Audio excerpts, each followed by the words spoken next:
from Santa Amaro, here in São Paulo. And the title of my speech is What You Blown on Us. How many of you have actually felt fear? Most probably all of us. Now, how many of you have actually felt fear after experiencing that fear that you were so afraid of? It's a huge difference, isn't it? Now, I do know what it's like to live in fear. I myself have allowed fear to rule over me. I'm no longer free to go wherever I want. And I'm always looking for the shortest path and afraid of that remote possibility of having a gun pointed at me. It's hard to think when you have a gun at your back, to feel the cold metal of a gun touching your flesh. God, it's even harder to breathe. It must be one of the most terrifying situations one could possibly face it. Especially because you are an inch finger away from death. And at these moments, you get to know what it's like to feel powerless. Each and every day, we all feel powerless, right? And if you see, we start to take a toll on it. We start to look over our shoulders in ordinary lives. And there will be a day that you will stop looking at your shoulders on the ordinary life and start to take the safest path, careless about what this fear will cost you. It has cost me way more than my free will. It has cost me a bit of my sanity. For I reached the level of paranoia that almost led me to a panic syndrome. I felt fear like never before. I felt it was like a sheer fear. And let me tell you something about fear. Like a weed, it grows roots in your chest. And if you allow it, it will start to raise branches in every direction of your body. And when you see it, in a blink of an eye, you have no free will. And you, at this moment, you just gave your power away.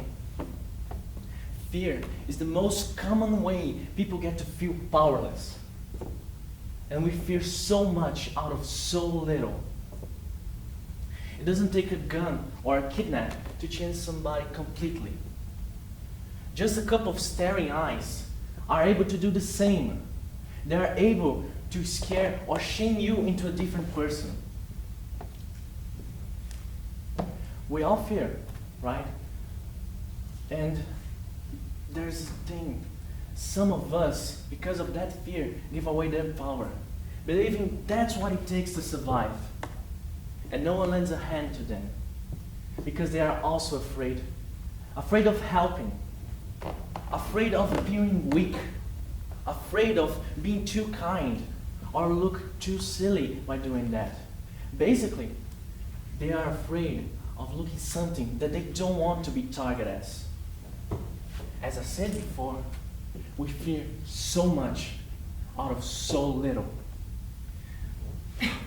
This defensive evolutionary mechanism we have, granted to us, it's a double-edged sword. At the same time, protect us, it tears us apart. And it has led to the worst atrocities we humans ever carried out.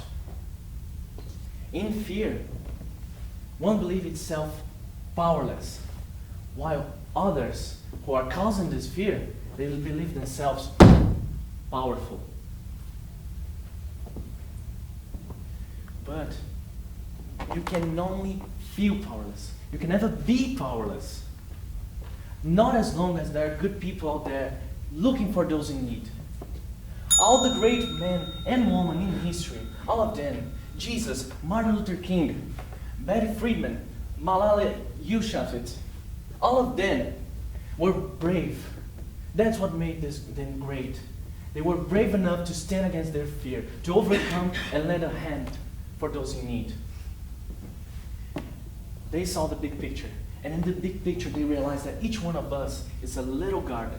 And that each one of these little gardens have seeds of fear on it. They are taking the beauty out of their thoughts, out of their ideas.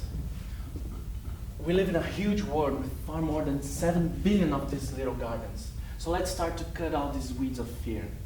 So I ask you to lend your hand to your neighbor, for them to hold on. Because if we all hold on our hands, we cannot hold weapons.